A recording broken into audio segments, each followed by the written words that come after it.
Pukul 6 waktu Indonesia Tengah, Radio Republik Indonesia ND menghadirkan Warta Berita.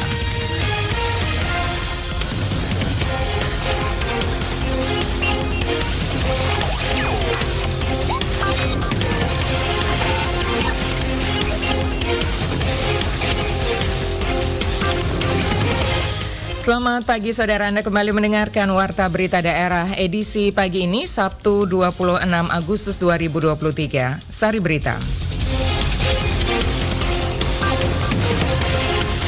Sejak 2 tahun terakhir, produktivitas panen kopi Manggarai Timur khususnya di Lembah Colol mengalami penurunan drastis hingga 50%. Karena keterbatasan anggaran operasional, sejumlah sekolah swasta di Lembata diusulkan untuk dinegrikan. Selain dua berita ini akan kami hadirkan juga berita-berita lainnya, selengkapnya kami rangkum dalam Warta Berita Daerah pagi ini bersama saya, Desi Natalia.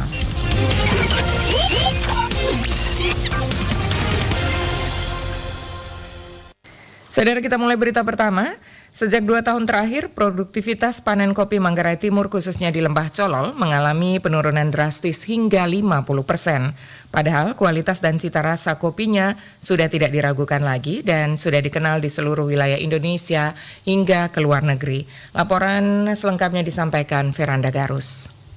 Ketua Masyarakat Perlindungan Indikasi Geografis MPIG Arabica Flores Manggarai, Joseph Janu kepada RRI Jumat kemarin mengatakan ada beberapa penyebab penurunan produktivitas kopi, di antaranya iklim yang tidak menentu. Kemudian fungsi lahan kopi yang sudah teralihkan atau terkonversi menjadi pemukiman penduduk, perubahan jenis vegetasi menjadi tanaman hortikultur, berkurangnya pohon perlindung, dan usia pohon kopi yang kebanyakan sudah tua. Tidak hanya sekedar di daerah Colol dan sekitarnya, tapi kebetulan saya sebagai pelaku kopi, pegiat kopi yang langsung jalan ke kebun-kebun dan lain sebagainya, ditemukan itu 3 kabupaten itu, baik di Kabupaten Manggarai, Manggarai Barat, Manggarai Timur, terjadi pemandangan yang sama dalam proses ini. Kopi yang kita tanami di sekarang ini sudah di berbagai daerah itu sudah berumur sangat tua, sehingga itu juga berpengaruh terhadap produktivitas. Lanjutnya, seiring dengan perkembangan zaman, produktivitas kopi di Manggarai Timur mengalami penurunan cukup signifikan. Oleh karena itu, pihaknya melakukan upaya penanaman ulang atau replanting kopi secara masif dan menggelar peremajaan kembali tanaman komoditas jenis kopi di kawasan agrowisata Kopi Colol. Program ini berfokus pada peningkatan ekonomi berbasis masyarakat melalui pengembangan Prukades atau produk unggulan kawasan pedesaan, kopi Arabica dan Robusta. Kebetulan minggu kemarin kami lakukan proses replanting, mungkin menyumbang 2.000 pohon anakan bibit kopi Arabica untuk kepentingan di sana. Tapi jadi soal sekarang, replanting ya tempatnya di mana gitu, itu juga. Karena kalau sekitarnya itu juga huniannya cukup tinggi. Tantangannya sangat besar. Patut dicatat, kita menjual Manggarai Timur salah satunya dengan Lembah Colol sebagai kopi dunia, ini kita jualnya ke tingkat nasional, internasional, nanti banyak pihak bayar datang dan lain sebagainya, mau lihat apa? Apa lihat kebun kopi atau lihat bangunan dan lain sebagainya. Dia berharap agar pemerintah daerah hingga pusat mampu mengambil sikap dan mencari solusi agar produktivitas kopi Colol di Manggarai Timur dapat meningkat kembali. RRI ND, Veranda Garus melaporkan. Beralih ke informasi lainnya, sebanyak 13 unit pondok kuliner di objek wisata Sanolimbung, Desa Gololujang, Kecamatan Boleng, Kabupaten Manggarai Barat, ludes terbakar pada Jumat 25 Agustus 2023. Meski tidak ada korban jiwa dalam peristiwa tersebut, kerugian diperkirakan mencapai puluhan juta rupiah. Kepala Kesatuan Pengelolaan Hutan KPH Mabar, Stefanus Nali melalui sambungan telepon menjelaskan, objek wisata ini berada dalam kawasan hutan negara dan para pelaku usaha setempat merupakan kelompok binaan KPH Mabar. Mereka sudah beroperasi sejak tahun 2017 dengan nama kelompok Tani Hutan atau KTH. Nali yang mengaku masih ada di lokasi kebakaran, yaitu Sanolimbung, menambahkan 13 pondok tersebut rata-rata bahan bangunannya dari alam, seperti atap dari ijuk dan tiang pondok dari kayu, di mana keseluruhannya merupakan bahan yang mudah terbakar. Sampai berita ini diturunkan, pendengar, belum diketahui penyebab kebakaran tersebut. Spot wisata Sanolimbung merupakan salah satu objek yang teramai di Manggarai Barat karena letaknya tepat di pinggir ruas jalan provinsi yang menghubungkan Labuan Bajo dan Manggarai Barat bagian utara.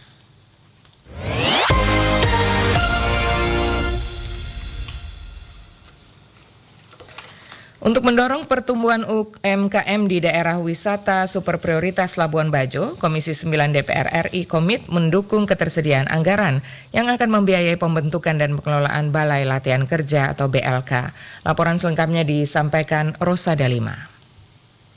Info Pasca tadi mengatakan bahwa kebutuhan tenaga kerja sektor pariwisata itu tahun depan dari BRIN ya, jadi ada penelitian BRIN itu 13.000. Unit pelaksana teknis tersebut akan dibentuk oleh pusat dan ditempatkan di daerah, serta dimanfaatkan oleh masyarakat untuk berbagai kebutuhan.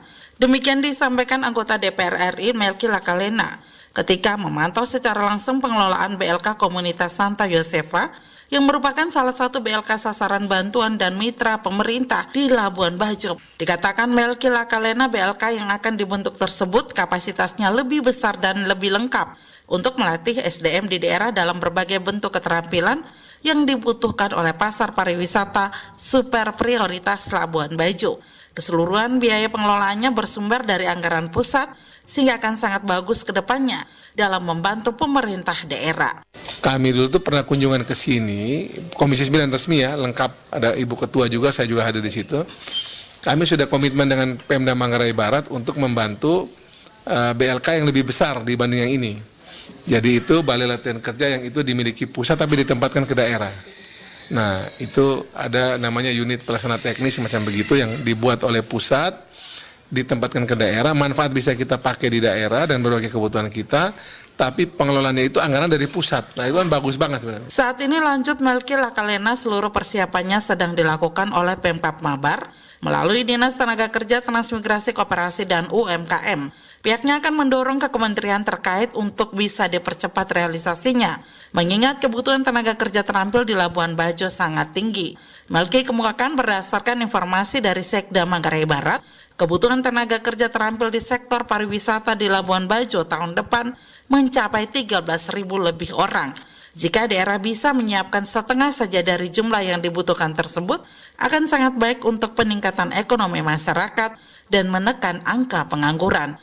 RRI Rosa Dalima melaporkan. Saudara, karena keterbatasan anggaran operasional, sejumlah sekolah swasta di Lembata diusulkan untuk dinegrikan. Laporan disampaikan Ferry Soo. Beberapa sekolah swasta di Kabupaten Lembata telah diusulkan untuk dinegrikan. Satu-satunya alasan usulan penegrian sekolah ini adalah karena keterbatasan anggaran operasional. Kepala Dinas Pendidikan Kabupaten Lembata, Wenceslaus Osepukan, mengatakan pihaknya sedang memproses usulan sekolah-sekolah swasta ini untuk dinegrikan. Meski demikian, Wens menegaskan bahwa proses usulan ini disesuaikan dengan regulasi Kemendikbudristek yang ada. Wens menjelaskan sudah menjadi tanggung jawab pemerintah untuk mengurus sekolah swasta yang mengalami masalah keterbatasan biaya operasional. Ada regulasi yang dengan bisa, karena sudah ada pengalaman beberapa sekolah yang sudah dinegrikan. Kalau memang dari pihak yayasan tidak sanggup lagi, berarti mereka membuat permohonan ke pemerintah dan pemerintah merespon. Itu juga menjadi wacana saya untuk bisa ke depan, kalau memang yayasan tidak, ya misalkan kita di sini kan punya doi kurang kan, kalau mereka tidak bisa urus secara baik, ya lebih baik serahkan di pemerintah tuh, pemerintah ambil alih.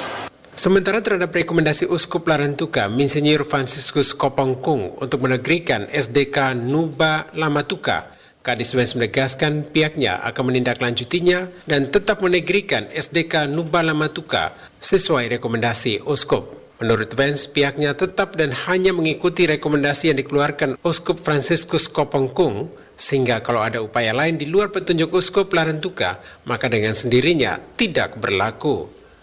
RRI Ferry Soo melaporkan.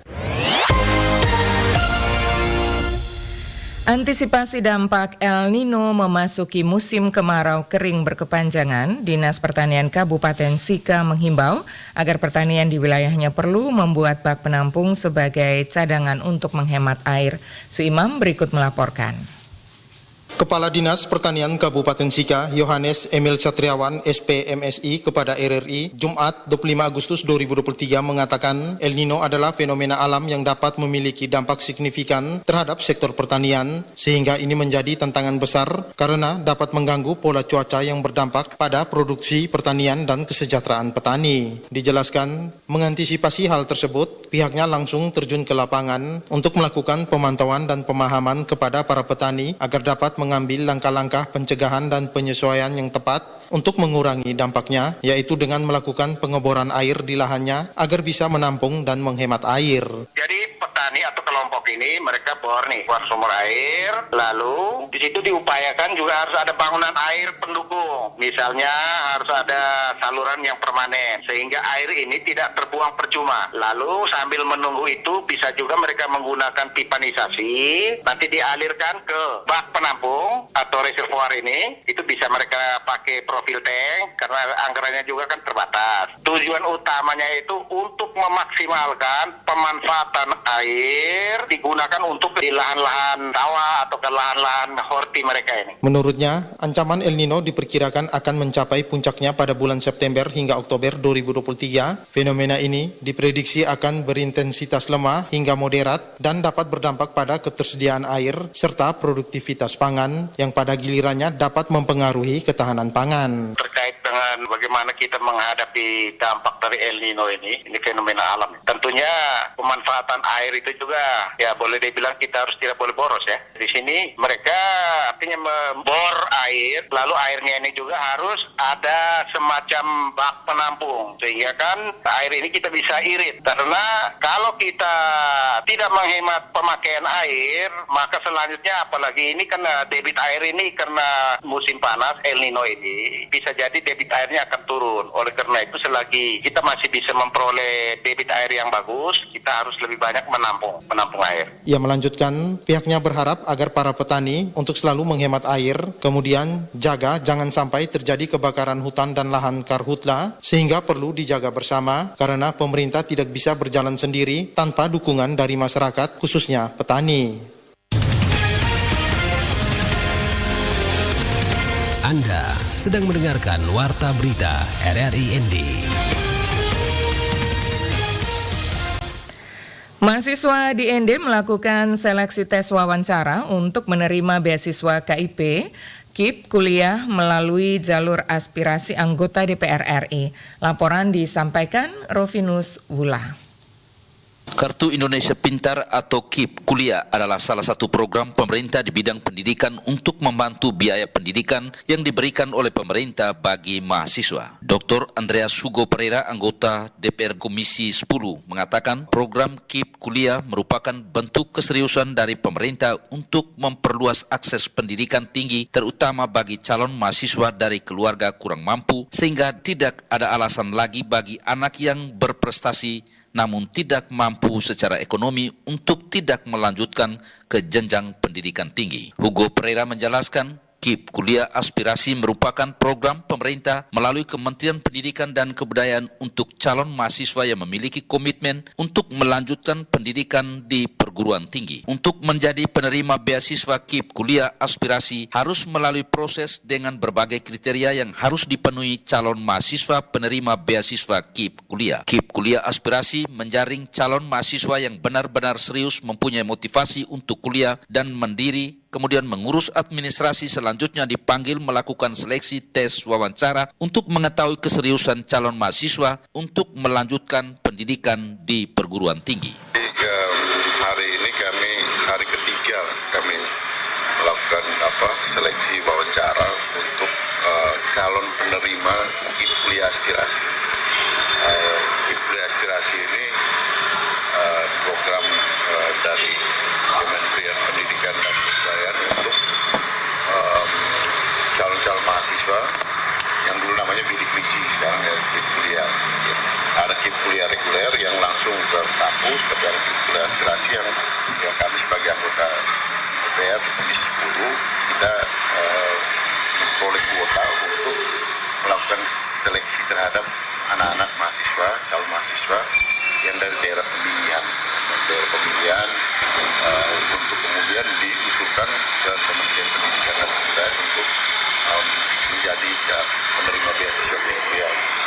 Andreas Hugo Pereira mengatakan berdasarkan data untuk wilayah Flores dan Alor, total calon mahasiswa yang mendaftar sebanyak 2.000 lebih. Sementara seleksi wawancara mahasiswa di ND jumlah calon mahasiswa mendaftar hanya sebanyak 60 orang. Sementara di Kabupaten Sika dan Flores Timur, jumlah calon mahasiswa yang mendaftar sebanyak 600 orang lebih. Andreas Hugo Pereira berharap program KIP kuliah dapat dimanfaatkan secara baik untuk mendorong peningkatan kualitas SDM generasi muda NTT khususnya di wilayah Flores, Alor, dan Lembata. RRI Enderovinus Fula melaporkan. Saudara, informasi ini sekaligus mengakhiri Warta Berita Daerah pagi ini. Mewakili kerabat kerja yang bertugas, saya Desi Natalia mengucapkan terima kasih untuk perhatian Anda. Dan selanjutnya pendengar dapat Anda ikuti selengkapnya Florata pagi ini.